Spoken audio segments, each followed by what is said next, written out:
तो गाइस आज हम बात करेंगे लुकिसम के चैप्टर नंबर 499 के बारे में। और देखो जब मैं इस वीडियो को अपलोड कर रहा हूँ उस समय चैप्टर 498 में स्ट्राइक पड़ चुकी है। इसलिए अगर आप इस वीडियो को अपलोड होने के कुछ दिन बाद देख रहे हो तो हो सकता है कि आपको चैप्टर 498 यहाँ पे ना दिख रहा हो और चैप्टर 499 के ऊपर भी स्ट्राइक पड़ सकती है और ये भी कभी भी हट सकता है। तो खैर पिछले चैप्टर में हमने देखा था तेजिन चियोन बहुत ही गंदा खेल खेल चुका होता है शोंगजी युग के साथ। शोंगजी जैसे ही अपनी नींद से उठता है तो वो देखता है उसके बगल में सुजिन किम पड़ी है और सुजिन किम के नीचे की बॉडी में कपड़े नहीं होते और ना ही शोंगजी युग के नीचे की बॉडी में कपड़े होते हैं। और शोंगजी की किस्मत इतनी ज्यादा खराब होती है कि उसी समय यहाँ पे विंजिन आ जाता है और इस हालत में इन दोनों को देख लेता है। और ऑब्वियसली ऐसी सिचुएशन में किसी भी इंसान को गलत फहमी हो सकती है जो कि विंजिन को भी हो गई। विंजिन सोच रहा होता है कि शोंगजी ने सुजिन के साथ कुछ गलत करा है और हमें पीछे से विंजिन की वॉइस ओवर आती है और उस दिन मैंने 2 लोगों को जान से मार डाला। लेकिन आज की वीडियो की शुरुआत में हम देखते हैं जैसे ही विंजिन अपने सामने ये सब कुछ देखता है विंजिन अजीब सा चेहरा बना के शोंगजी को कहता है तो तुम मजाक कर रहे हो है ना। देखो अगर ये मजाक है तो मुझे बिल्कुल भी हंसी नहीं आ रही है। आखिर तुम इस तरीके का मजाक क्यों कर रहे हो। देखो पहले ही हम दिन भर से थक चुके हैं, ये मजाक करना बंद करो। शोंगजी अभी कुछ भी नहीं बोल रहा होता क्योंकि उसको खुद कुछ समझ नहीं आ रहा होता। इतने में ही विंजिन गुस्से में शोंगजी का कॉलर पकड़ता है और कहता है कह दो ये सब कुछ मजाक है, कह दो।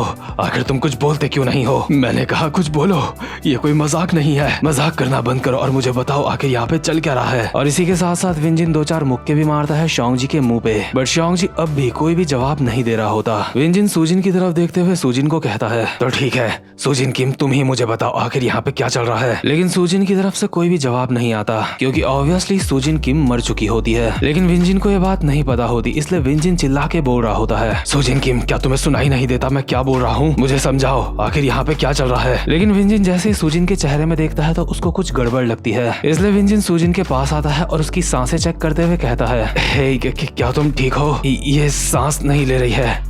टीचर आखिर इसे क्या हुआ है। खैर इतना तो विंजिन को भी समझ आ चुका होता है कि सुजिन किम मर चुकी है। पर सुजिन को किसी तरह से बचाने के लिए विंजिन सुजिन को उठा के यहाँ से भाग जाता है इस उम्मीद में कि शायद वो सुजिन को बचा ले। बट जैसा कि हम सबको पहले से ही पता है विंजिन गलत है, वो बचा नहीं सकता सुजिन को। वहीं जैसे ही शोंगजी ये बात सुनता है कि सुजिन सांस नहीं ले रही है तो शोंगजी काफी ज्यादा हैरान हो जाता है और अपने हाथ की तरफ देखने लगता है। शोंगजी बेचारे को लग रहा होता है ये सब कुछ उसने करा है, यानी कि उसको ये लग रहा होता है कि जो उसको बीमारी है ये सब कुछ उसकी वजह से हुआ है। जैसे उसने कंट्रोल खो दिया होगा और उसने जो कुछ भी उस समय करा उसे याद नहीं होगा। इसलिए शोंगजी अभी फूट फूट के रोने लगता है और यार शोंगजी की हालत अभी काफी ज्यादा खराब होती है क्योंकि जो काम वो सोच रहा है कि उसने करा है ऐसा करने की तो वो कभी सोच भी नहीं सकता। शोंगजी रोते रोते अपना सर जमीन में पटकने लगता है। बट शोंगजी को अभी अपने दर्द की परवाह नहीं होती, उसको तो बस इस बात की चिंता होती है कि उसने ये सब कुछ कैसे कर दिया। खून और आंसू शोंगजी के चेहरे से अभी एक साथ टपक रहे होते हैं। बट शोंगजी का दुख इन चीजों से कम नहीं हो सकता है। इसके बाद सीन शिफ्ट होता है और हम देखते हैं तेजिन चियोन को जो कि चुपचाप से जाके अपने घर में बैठ चुका होता है। तेजिन एक जगह पे बैठ के टेबल में उंगलियां मारते हुए अपने मन में बोल रहा होता है मैं ठीक हूँ,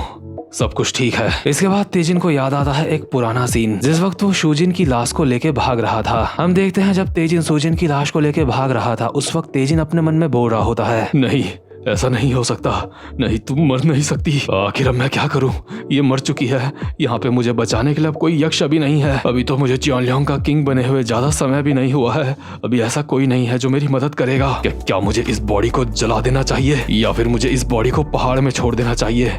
उसके बाद मैं ऐसी एक्टिंग करूंगा जैसे मैंने सुजिन को आज देखा ही नहीं। नहीं मैं ऐसा नहीं कर सकता, उस हरामजादे जेवो पार्क ने मुझे देख लिया था। मुझे जल्दी से कोई रास्ता ढूंढना होगा बचने का। इतने में ही तेजिन की नजर पड़ती है शोंगजी की झोपड़ी में। इसलिए तेजिन भागता हुआ शोंगजी की झोपड़ी की तरफ जाता है और उसका दरवाजा खोल के कहता है शोंगजी युग हम मुसीबत में हैं, सुजिन ने अपने आप को चोट पहुंचा ली है, वो पहाड़ी से गिर गई थी। हे शोंगजी युग आखिर तुम कुछ बोलते क्यों नहीं हो। तेजिन देखता है अभी शोंगजी जमीन में पड़ा हुआ है और ऑब्वियसली इस वक्त शोंगजी बेहोश होता है। इसके बाद हमें एक पुराना सीन दिखाया जाता है जिस वक्त तेजिन चियोन इसी झोपड़ी के बाहर छुप के जिचैंग क्वैक और जेवो पार्क की बात सुन रहा था। और उस वक्त जिचैंग क्वैक जेवो पार्क को बोल रहा था तुम्हें अब तक अपने टीचर के बारे में पूरी तरह से नहीं पता है, उसे PTSD है यानी कि पोस्ट ट्रॉमेटिक स्ट्रेस डिसऑर्डर। तुम्हें ये बात पता होनी चाहिए शोंगजी पहले चाइल्ड गॉड की भेंट हुआ करता था और उस वक्त शोंगजी युग को बहुत ही ज्यादा घृणा भरी नजरों से देखा जाता था। लोग उसके ऊपर बहुत ज्यादा अत्याचार करते थे और उसी वजह से मेरे हिसाब से उसे PTSD हुआ है। शोंगजी सबसे दूर यहाँ पहाड़ों में रहता है, इसकी एक वजह PTSD भी है क्योंकि जब वो बाहर के लोगों से मिलता है तो उसका PTSD ट्रिगर हो सकता है। इसके बाद प्रेजेंट मूवमेंट में जो तेजिन होता है शोंगजी को देख के खुद से बोल रहा होता है शिट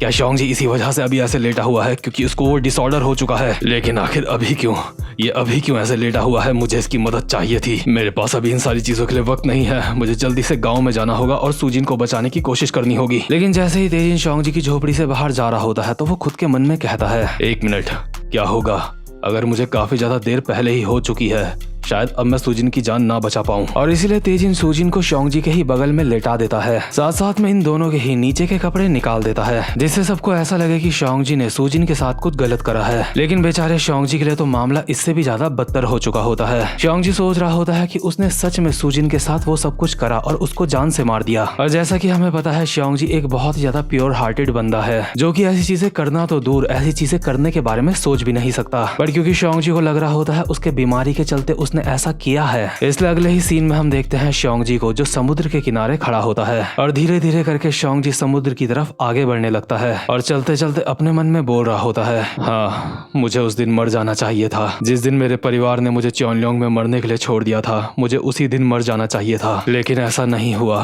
मुझे बचा लिया गया। इसके बाद हम शोंग जी की एक पुरानी मेमोरी देखते हैं जिस वक्त वो थोड़ा छोटा था। शोंग जी के परिवार ने उसे मरने के लिए चोनलोंग में छोड़ दिया होता है और शोंग जी मरी हुई हालत में समुद्र के किनारे पड़ा हुआ होता है, मरने का इंतजार कर रहा होता है। लेकिन इतने में ही यहाँ पे एक बंदा आता है जो शोंग जी को देख के कहता है, मैं तो यहाँ पे कुछ मछलियाँ पकड़ने के लिए आया था, लेकिन लग रहा है आज पहली बार मैं इतनी छोटी मछली देख रहा हूँ। वैसे जब ऐसे अचानक से मुझे कोई मिल जाता है तो मुझे ये चीज बिल्कुल भी पसंद नहीं, लेकिन बच्चे तू मुझे काफी ज्यादा छोटी मछली लग रहा है, इसलिए तुझे अकेला छोड़ना ठीक नहीं होगा। और ऑब्वियसली ये जो बंदा होता है ये होता है जिनमू जिन, यानी कि हमारे विंजिन का फादर। जिनमू जिन शोंग जी को बचा लेता है और उसके बाद एक जगह पे बैठ के खाना बना रहा होता है और शोंग जी को कहता है, बच्चे तुम्हें कोशिश करनी चाहिए कि तुम जिंदा रहो, तो बताओ क्या तुम यहाँ से बाहर जाना चाहते हो? वैसे बच्चे एक बात बता, क्या तुझे जापानीज भाषा बोलनी आती है? शोंग जी कहता है, क्या जापानीज, लेकिन क्यों? जिनमू जिन शोंग जी के सामने काफी सारी चीजें रखता है जिसमें काफी सारी सोने की चीजें होती है और एक रेड पेपर होता है, और ये वही रेड पेपर होता है जो चार्ल्स चोई की कमजोरी होती है। जिनमू जिन ये सारी चीजें शोंग जी के सामने रख के कहता है, मेरे पास ये कुछ पड़ा है लेकिन मैं इसको पढ़ नहीं पा रहा हूँ क्योंकि ये जापानीज में लिखा है। जैसा कि मैंने सोचा था, अब मुझे यहाँ से शहर जाना होगा और किसी ऐसे बंदे को ढूंढना होगा जो जापानीज पढ़ सकता है मेरे लिए। शोंग जी जिनमू जिन को कहता है, वो मुझे तो, मैं जापानीज पढ़ना जानता हूँ। इसके बाद शोंग जी रेड पेपर को अपने हाथ में लेता है और उसे पढ़ता है। जिनमू जिन शोंग जी को कहता है, तो बताओ उसमें क्या लिखा है? तुम्हें पूरा यकीन है ना? तुम्हें जापानीज भाषा आती है? शोंग जी रेड पेपर को हाथ में लेके कहता है, एक मिनट, आखिर ये क्या लिखा है? लगता है मैं जापानीज पढ़ना काफी हद तक भूल चुका हूँ सर। मुझे लगता है अगर आप मेरे साथ कुछ देर तक रहोगे तो मुझे याद आ जाएगा जापानीज कैसे पढ़ी जाती थी। अभी हम जिनमू जिन का चेहरा साफ साफ देख सकते होते हैं और जिनमू जिन शोंग जी को कहता है, मुझे माफ करना बच्चे, लेकिन मैं अपना एक नया परिवार नहीं बनाना चाहता, लेकिन मैं तेरे साथ तब तक तो रह ही सकता हूँ जब तक तुझे जापानीज याद नहीं आती। इसके बाद ये दोनों साथ रहने लगते हैं और जिनमू जिन शोंग जी को काफी सारी चीजें सिखाता है। और अभी हमें शोंग जी की वॉइस ओवर आ रही होती है। जिनमू जिन काफी ज्यादा यूनिक किस्म के इंसान थे। उन्होंने मुझे बताया कि वो पूरी की पूरी दुनिया घूम चुके हैं, लेकिन जब मैंने उनसे कहा था कि मैं जापानीज भूल चुका हूँ तो वो मैंने उनसे झूठ कहा था, क्योंकि मुझे लोगों की याद आती है, क्योंकि मुझे अपनी जिंदगी में कभी भी प्यार नहीं मिला था और मुझे वो इंसान काफी ज्यादा अच्छे लगते थे। मैं नहीं चाहता था कि वो मुझसे दूर चले जाएं। उसके बाद उस इंसान ने मुझे एक ऐसा इंसान बनाया जो अपने ऊपर निर्भर रह सकता है। उन्होंने मुझे मजबूत बनना सिखाया। उन्होंने मुझे सिखाया कि रोना क्यों नहीं चाहिए। उनकी मौजूदगी में मुझे ऐसा महसूस होता था जैसे मैं अकेला नहीं हूँ। उन्हीं की वजह से मैं इस काबिल बना कि मैं दूसरे लोगों के ऊपर यकीन कर सकूं। लेकिन उसके बाद सब कुछ खत्म हो गया, क्योंकि एक सुबह उनके पास जितना भी सामान था वो सब कुछ छोड़ के वहाँ से जा चुके थे और मैं दोबारा से बिल्कुल अकेला हो चुका था। उसके बाद शामन ने मुझे चाइल्ड गॉड की ऑफरिंग बना दिया था, क्योंकि मैं जैसे ही पहाड़ से नीचे गाँव में आया था तो शामन ने मुझे पकड़ लिया था और उस वक्त मेरे आसपास जितने भी लोग थे उनकी नजरें बहुत ज्यादा बुरी थी। वो सब के सब लोग मुझे घृणा भरी नजरों से देखा करते थे, लेकिन सर जिनमू जिन, उनकी आंखों में मुझे प्यार दिखता था, उनकी आंखों में मुझे चिंता दिखती थी। मुझे थोड़ा सा ही तो समय हुआ था ये बात सीखे हुए कि लोगों के ऊपर यकीन कैसे करना है, लेकिन जब मुझे चाइल्ड गॉड की भेंट बनाया गया तो मेरा भरोसा पल भर में टूट गया। गाँव वाले मुझे उनकी बुरी किस्मत समझते थे और मेरे साथ एक जानवर की तरह व्यवहार करते थे। मेरे लिए वो जीता जागता एक नर्क था, जिस नर्क में पल पल मेरी जिंदगी बीत रही थी और साथ साथ में उसी वक्त में मुझे यक्षा बनने के लिए भी ट्रेनिंग दी जा रही थी। हम देखते हैं शोंग जी एक लकड़ी के फट्टे में मुक्के मार रहा होता है ट्रेनिंग करने के लिए, और ये ट्रेनिंग शोंग जी को कोजिमा ब्रदर्स दे रहे होते हैं। शोंग जी को देखते हुए दोनों कोजिमा ब्रदर्स आपस में बात कर रहे होते हैं। आखिर शामन को और ज्यादा यक्षास क्यों चाहिए? हिरोयाकी कहता है, तुम्हें नहीं पता हमारे पहले सामान कैसे चोरी हुआ करते थे, इसलिए हमें और ज्यादा यक्षास की जरूरत है। शिगेयाकी कहता है, सच में शिनमुंग चियोने काफी ज्यादा डरावना बंदा है। मैंने तो सोचा भी नहीं था जो बंदा चाइल्ड गॉड की भेंट होगा उसी को वो यक्षा बनाने की सोचेगा। लेकिन सच बोलूं तो इस बच्चे को देख के मुझे इसके ऊपर दया आ रही है, क्योंकि मुझे नहीं लगता इसके अंदर एक यक्षा बनने के लिए टैलेंट है। और ये जितनी भी बातें होती है प्रेजेंट मूवमेंट में शोंगजी के दिमाग में चल रही होती है। और इस वक्त तक शोंगजी पूरा का पूरा समुद्र में डूब चुका होता है और पूरी तरह से मरने के लिए तैयार होता है, लेकिन उसे अब भी पुरानी बातें याद आ रही होती है। शोंगजी को याद आता है जब वो शामन के घर से भाग गया था, और जब शोंगजी शामन के घर से भाग रहा था तो उसके पीछे काफी सारे बंदे पड़े थे उसको पकड़ने के लिए और बोल रहे थे, हे जल्दी उसको पकड़ो, वो भाग रहा है। इससे पहले कि वो चॉनलियांग से बाहर चले जाए हमें उसे पकड़ना होगा। अगर वो यहाँ से भागते भागते किसी दूसरे गांव में पहुंच गया तो हमारे लिए मुसीबत हो सकती है, जल्दी पकड़ो उसे। और जैसे ही शोंगजी इन सारे के सारे लोगों से भाग रहा होता है वो एक जगह पे रुक जाता है और हमें वॉइस ओवर आती है, मैं बस आजादी चाहता था लेकिन मुझे वो नहीं मिली, क्योंकि मुझे पता था अगर मैं चॉनलियांग के बाहर भी चला गया तो वहाँ के लोग मुझे किस नजरिए से देखेंगे। एक तरह से शोंगजी इस वक्त काफी ज्यादा डिप्रेशन में होता है। उसको लग रहा होता है जैसे चॉनलियांग के लोग उसके साथ व्यवहार करते हैं, बाहर के लोग भी उसके साथ वैसा ही व्यवहार करेंगे, जैसे कि उसे 6 उंगली वाला मॉन्स्टर बोलेंगे या फिर उसे अपना एक बैड लक समझेंगे। वैसे भी शोंगजी के माँ बाप भी उसको चॉनलियांग में छोड़ के चले गए थे मरने के लिए। उसके बाद जिनवू जिन भी शोंगजी को छोड़ के चले गए थे और उसके बाद शामन ने उसको एक ऑफरिंग बना दिया था चाइल्ड गॉड की। और एक बच्चे के साथ जब इतनी सारी बुरी चीजें होती हैं तो वो मेंटली इन सारी चीजों को हैंडल नहीं कर पाता। और बेचारे शोंगजी युग के साथ भी यही होता है, जिस वजह से उसको PTSD बीमारी भी हो जाती है। हम देखते हैं जैसे ही शोंगजी के पीछे काफी सारे लोग पड़े हुए होते हैं, शोंगजी एक जगह पे बैठ जाता है और उसे अपने दौरे पड़ने लगते हैं, यानी कि PTSD की शुरुआत होने लगती है। और जब शोंगजी के साथ ऐसा होता है तो वो काफी सारे लोगों की बहुत ही अच्छी तरीके से तोड़ता है जो उसके पीछे पड़े थे। लेकिन शोंगजी को ये चीज याद नहीं होती कि उसने ये सब कुछ कैसे करा था, क्योंकि ऑब्वियसली ये सब कुछ PTSD की वजह से हुआ था। और अब क्योंकि शोंगजी को PTSD बीमारी भी थी और इस बात की चिंता भी थी कि बाहर के लोग उसको क्या बोलेंगे, इसलिए शोंगजी चॉनलियांग के ही पहाड़ों में रुकने का फैसला करता है। अभी हमें शोंगजी की वॉइस ओवर आ रही होती है, मुझे लोगों के साथ रहना पसंद है,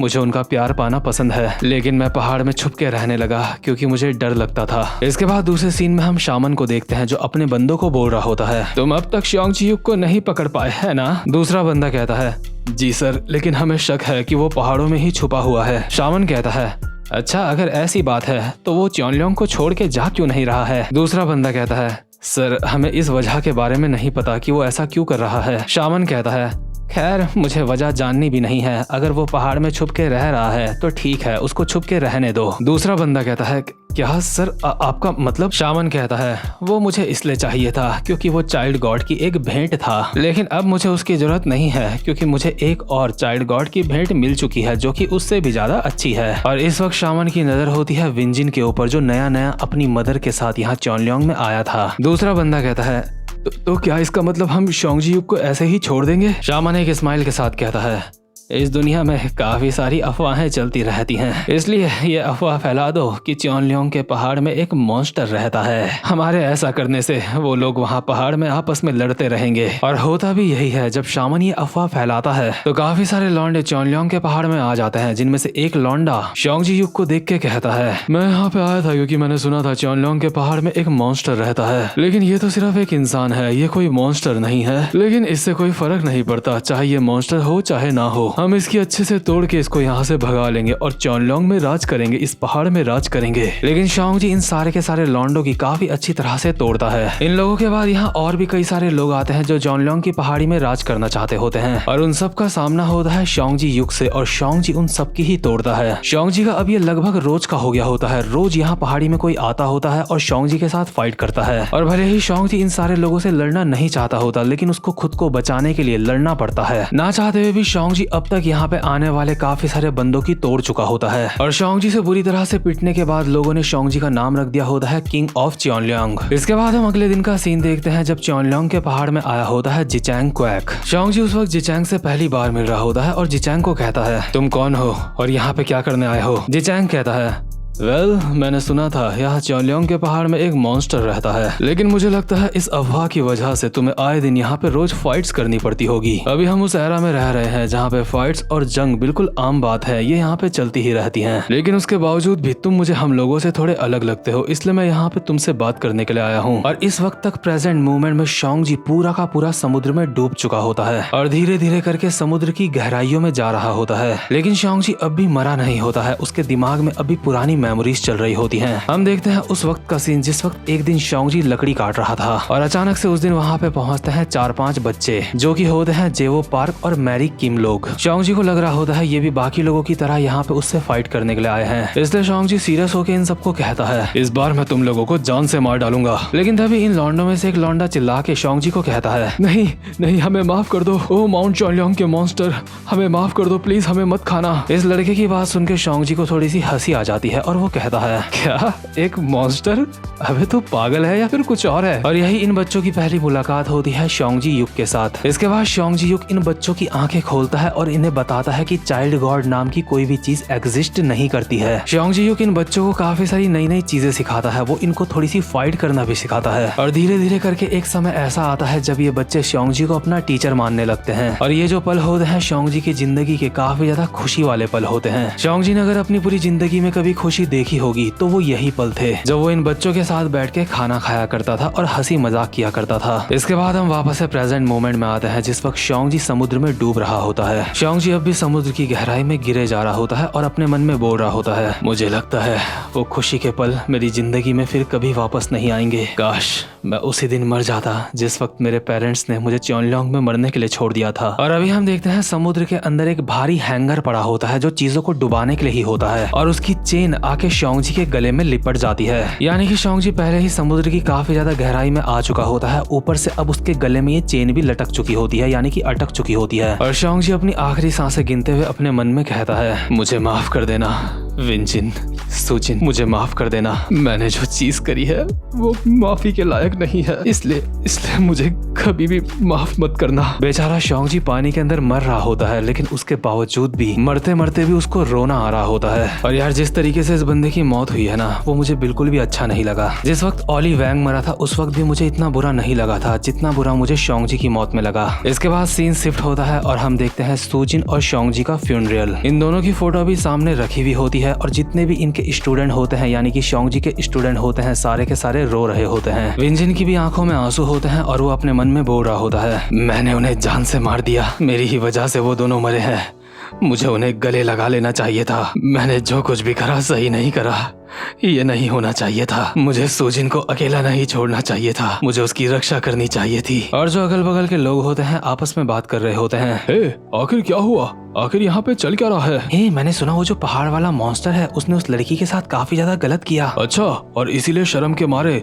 उस लड़की ने अपनी जान दे दी है ना। लेकिन मैंने तो सुना था उस मॉन्स्टर ने भी अपनी जान ले ली, मैंने सुना वो मॉन्स्टर भी अब मर चुका है, उसने आत्महत्या कर ली है, साथ में कुछ लोगों ने उसे समुद्र की तरफ जाते हुए भी देखा था, वो समुद्र में डूब के मर चुका है। क्या, आखिर तुम क्या बोल रहे हो, आखिर तुम्हें ये बात किसने कही, वो समुद्र में डूब के मर गया। हाँ, लोग बोल रहे हैं समुद्र के किनारे उस मॉन्स्टर के कपड़े देखे गए हैं और अगर उसने चौलियोंग के समुद्र में डूब के अपनी जान दी है तो वहाँ से बच पाना बिल्कुल नामुमकिन है। तभी जो जेवो होता है इन सारे लोगों की बातें सुन के चिल्ला के इनको कहता है अपना मुंह बंद करो, हमारे टीचर ने कुछ भी गलत नहीं किया है, ये जो कुछ भी हुआ है ये तेजिन चियोन ने किया है, मैंने तेजिन चियोन को सुजिन का पीछा करते हुए देखा था अपनी आंखों से, टीचर ने सुजिन को नहीं मारा है, सुजिन को तेजिन चियोन ने मारा है। तभी जेवो के साथ का लौंडा जेवो को कहता है बस करो जेवो, गाँव वालों को ये बात बताने का कोई भी फायदा नहीं है, वो तुम्हारी बात के ऊपर यकीन नहीं करेंगे, तुम ये बात अच्छी तरह से जानते हो, चाहे कुछ भी हो जाए ये लोग तेजिन चियोन का ही साथ देंगे। और होता भी यही है, गांव वाले तेजिन चियोन का ही साथ दे रहे होते हैं। इसके बाद सीन शिफ्ट होता है और हम देखते हैं तेजिन चियोन के घर का सीन, जहाँ पे तेजिन चियोन अभी आराम से बैठा हुआ होता है और उसे याद आ रहा होता है कि एक पुलिस वाले ने उसको कहा था आखिर इस बारे में तुमने हमें पहले क्यों नहीं बताया, हम तुम्हारी पहले भी मदद कर सकते थे, अगर तुम मुझे पहले बताते तो मैं उस केस को बहुत ही परफेक्टली हैंडल कर लेता, तुम्हें बिल्कुल भी परेशान होने की जरूरत नहीं थी। और ये सारी बातें याद करके तेजिन काफी ज्यादा खुश लग रहा होता है और अपने मन में कहता है मैंने तो सोचा भी नहीं था इस केस को सॉल्व करना इतना ज्यादा आसान होगा। मुझे लगता है मुझे शुरुआत से ही पुलिस को बता देना चाहिए था, वो लोग ही इस केस को काफी आसानी से हैंडल कर लेते। लेकिन अफसोस वो शियोंग जी युग बिना बात के ही मर गया। वैसे भी चियोनलोंग को मेरी जरूरत है, ना कि शियोंग जी युग की। अब पूरे चियोनलोंग में ऐसा कोई नहीं है जो मुझे रोक सकता है। इतने में ही तेजिन को आवाज आती है कि बाहर से कोई आ रहा है, इसलिए तेजिन कहता है, आखिर गेट के सामने कौन खड़ा है, मेरे सामने आओ। तभी एक बंदा दरवाजा खोलते हुए अंदर आता है और कहता है, तो ठीक है, क्या मैं अंदर आ सकता हूँ? और ये बंदा और कोई नहीं बल्कि होता है हमारा जूनगो। और कमाल की बात है, जो लेटेस्ट चैप्टर अभी मैं मैनेजर किम के एक्सप्लेन कर रहा हूँ, वहाँ पे भी हमें जूनगो को ही दिखाया जा रहा है। और अब यहाँ पे भी जूनगो की एंट्री हो चुकी है। अभी गो यहाँ पे आगे तेजिन को कहता है, हेलो, तो तू ही तेजिन चियोन है ना? मैंने सुना तू चियोनलोंग में काफी ज्यादा लफड़े कर रहा है, तू जानना चाहेगा कि आखिर मैं यहाँ पे क्यों आया हूँ? और गो के इतना कहते ही ये वाला चैप्टर यहीं पे खत्म होता है। और कमेंट करके मुझे बताना कि आपको क्या लगता है कि जूनगो यहाँ पे क्यों आया है। साथ ही साथ में वीडियो के लास्ट में मैं आपको एक ऐसी बात बताना चाहता हूँ जो मुझे लगता है, जरूरी नहीं है कि ये सच हो, लेकिन मुझे ऐसा लगता है कि शियोंग जी युग मरा नहीं है। भले ही जिस तरीके से शियोंग जी मरा है उस तरीके से मतलब उसके बचने के कोई चांस नहीं बनते, लेकिन मुझे किसी भी चीज में इतनी आसानी से भरोसा नहीं होता, क्योंकि शियोंग जी की लाश किसी को मिली नहीं है। इसलिए मैं ये बात नहीं मान सकता कि शियोंग जी मर चुका है। और अगर सच में शियोंग जी नहीं मरा है तो आगे की स्टोरी काफी ज्यादा खतरनाक होने वाली है। और जो लोग बोल रहे थे कि शियोंग जी की बॉडी ही डैनियल की दूसरी बॉडी बनती है, उन लोगों की थ्योरी को थोड़ी सी यहाँ से पावर मिल सकती है, यानी कि अगर शियोंग जी मरा नहीं होगा तो। और मुझे लगता है कि शियोंग जी नहीं मरा है। तो खैर गाइस, वीडियो को लाइक और चैनल को सब्सक्राइब जरूर से कर लेना, क्योंकि आपके लिए मैं वीडियो बनाने के लिए काफी ज्यादा मेहनत करता हूँ। तो अब मैं मिलता हूँ आपसे अपनी नेक्स्ट वीडियो में, तब तक के लिए गुड बाय।